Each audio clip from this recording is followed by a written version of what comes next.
எஜுகேஷன்னா என்ன, ஒரு படிப்புங்கிறது என்ன. எஜுகேஷன் வந்து நம்ம விவேகானந்தர் என்ன சொன்னாருன்னா, every man is born perfect. பிறந்த ஒவ்வொரு மனுஷனுமே பெர்ஃபெக்டாக பிறந்தவன். பிறந்த தினம் எப்போ உங்கள் அம்மா கையில் வந்து உங்களை குழந்தையாக கொடுக்குறாங்களோ அன்றைக்கி நீங்கள் பெர்ஃபெக்ட் ஹியூமன் பீயிங். அதை விட ஒரு ஹியூமன் பீயிங் உலகத்தில் கிடையாதுங்க. பிகாஸ் நீங்கள் வந்து ஆத்மா. எஜுகேஷன்னால தான் மக்கள் கெட்டு போகிறாங்க அப்படிங்கிறது விவேகானந்தர் வந்து எத்தனையோ இடத்துல பதிவு பண்ண ஒரு கருத்து.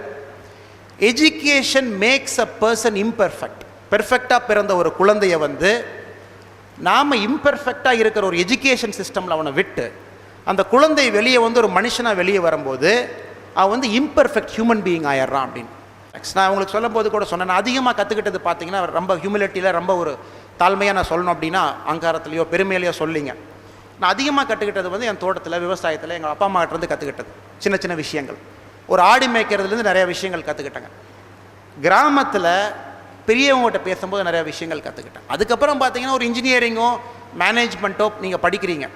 அது எல்லாம் வந்து நீங்கள் கற்றுக்கிட்ட விஷயங்களோட ஒரு ப்ராக்டிக்கலாக ஒரு தியரட்டிக்கலாக அதை பார்க்கக்கூடிய ஒரு வல்லமையை உங்களுக்கு கொடுக்குது.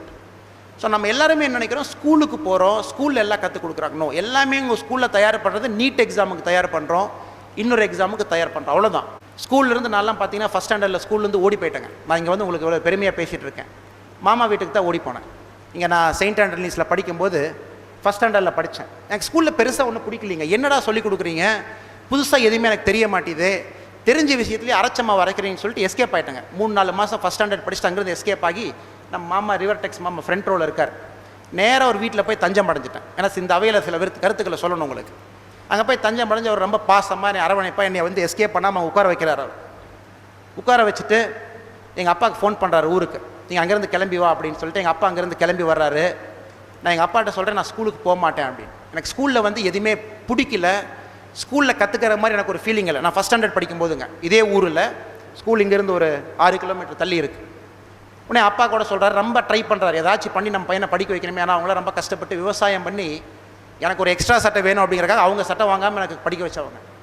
கஷ்டப்பட்டு ட்ரை பண்ணுறாங்க, ஏதோ பண்ணி 6 மாதம் கழித்து என் தலையில் ஏதோ வருது, நான் போய் படிக்கணும். 22 டிசம்பர் 2012 வந்து நான் ஜனாதிபதி முன்னாடி பேசுகிறேங்க. பிரணாப் முகர்ஜி அவர் முன்னாடி ராஷ்டிரபதி பவனில் அசோகா ஹாலில் பேசுகிறேன்.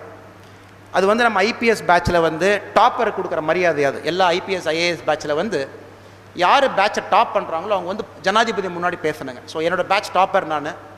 ஸோ ஜனாதிபதி முன்னாடி நீங்கள் போய் பேசுங்க. அது நீங்கள் யூடியூப்பில் கூட அந்த வீடியோவை பார்க்கலாம். ஒரு 37 நிமிஷம் நான் அதில் பேசியிருப்பேன். நம்ம பிரணாப் முகர்ஜி உட்காந்து கேட்டுருப்பார் நான் பேசினதுங்க. பேசி முடித்ததுக்கப்புறம் நான் சொன்னேன், இன்றைக்கி நான் ரொம்ப பெருமைப்படுறேன் அப்படின்னாங்க, இந்தியாவில் ரொம்ப புனிதமான இடம் வந்து ஒரு ராஷ்டிரபதி பவன், அதுலேயும் புனிதமான இடம் வந்து அசோகா ஹால், அதுலேயும் புனிதமான இடம் வந்து நம்ம ஜனாதிபதி முன்னாடி நீங்கள் நிற்கிற அந்த ஆப்பர்ச்சுனிட்டி. எங்கேயோ ஒரு கிராமத்தில் பிறந்து விவசாயத்தில் வளர்ந்து விவசாயத்தில் எனக்கு அவங்க ஃபீஸ் கட்டி இந்தியாவில் இருக்கிற பெஸ்ட்டு காலேஜஸ்லாம் படித்து நான் உங்கள் முன்னாடி நான் பேசுகிறேன்னா பெருமைங்க, எனக்கு ரொம்ப பெருமையாக இருக்குது எனக்கு அப்படின்னு சொல்லி சொன்னாங்க. அப்போ நான் நினச்சிக்கிட்டேன், இவங்கெல்லாம் ஃபோர்ஸ் பண்ணி நம்மளை ஸ்கூலுக்கு அனுப்பலின்னா நம்ம என்ன பண்ணிகிட்டு இருந்திருப்போம் அப்படின்னு. என்னோடய மாமா, என்னுடைய தந்தை, என்னுடைய தாய், என்னுடைய ரிவர் டெக்ஸ் மாமா இவங்கெல்லாம் சேர்ந்து என்னை கன்வின்ஸ் பண்ணி திரும்ப வந்து ஸ்கூலில் வர்றாங்க. 5வது 6வதுக்கு மேலே தான் படிப்பு மேலே எனக்கு ஒரு ஈடுபாடு வருது. படிப்புனா வந்து நம்மளோட வாழ்க்கை தரத்தை வந்து உயர்த்துறக்கு ஒரு ஆப்பர்ச்சுனிட்டி. இன்ஜினியரிங் போகும்போது ஃபஸ்ட்டு ஒரு 2வது வருஷம் படிக்கும்போது ஒரு தாட் வருது, நம்ம இவ்வளோ தூரம் வந்துட்டோம், சாப்பாட்டுக்கு நம்ம கஷ்டம் இல்லை, 3 வேளை சாப்பாடு கிடைக்குது நமக்கு, ஏன் நம்ம ரிஸ்க் எடுக்கக்கூடாதுன்னு சொல்லிட்டுங்க இன்ஜினியரிங் முடித்த உடனே நான் வேலைக்கு போக மாட்டேன் அப்படின்னு. ஸோ நம்ம அதுவும் பார்த்திங்கன்னா அப்போது நான் பேட்ச் டாப்பராக தான் இருந்தேன். டாடா கன்சல்டன்சி சர்வீசஸ் வந்து எனக்கு ஒரு வேலை கொடுத்தாங்க, நான் வேலைக்கு போகலை அப்படின்னு.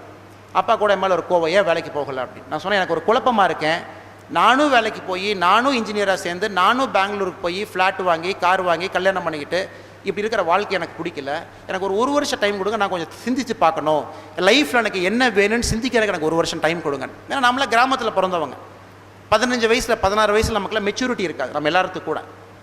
நான் இன்ஜினியரிங் முடிச்சதுக்கப்புறம் 1 வருஷம் பிரேக் எடுத்தேன். எனக்கு அந்த 1 வருஷம் எனக்கு ரொம்ப இம்பார்ட்டன்ட் இயர், எனக்கு கொடுங்க அப்படின்னு சொல்லிட்டு.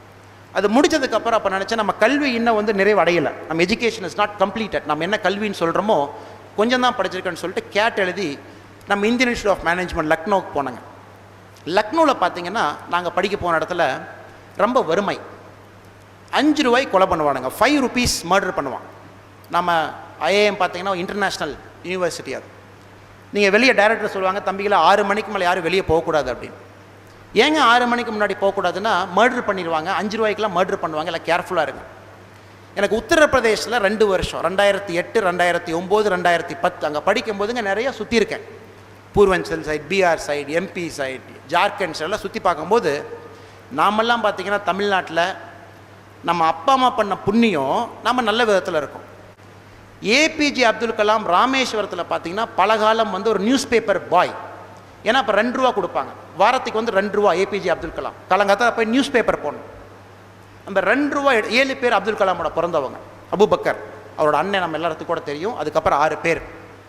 அங்கே போய் அப்துல் கலாம் சொன்னார், இந்த மாதிரி ஒரு வறுமையான குடும்பத்தில் பிறந்து வறுமையை கண்ணில் பார்த்து நியூஸ் பேப்பரை போட்டு வாரத்துக்கு 2 ரூபா நான் சம்பாரிச்சேன் இல்லைங்களா, அதுதான் அப்துல் கலாமா என்னை உருவாக்குச்சு, வேறு எதுவுமே உருவாக்கலை.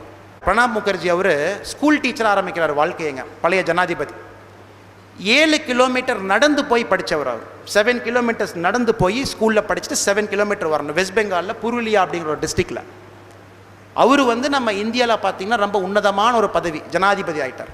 உங்களுக்கெல்லாம் காமனாக போய் ஏன் நீங்கள் சக்ஸஸ் ஆனீங்கன்னா, எல்லாருமே சொல்கிறது நான் வறுமையை பார்த்தனால தான் நான் சக்ஸஸ் ஆனேன்.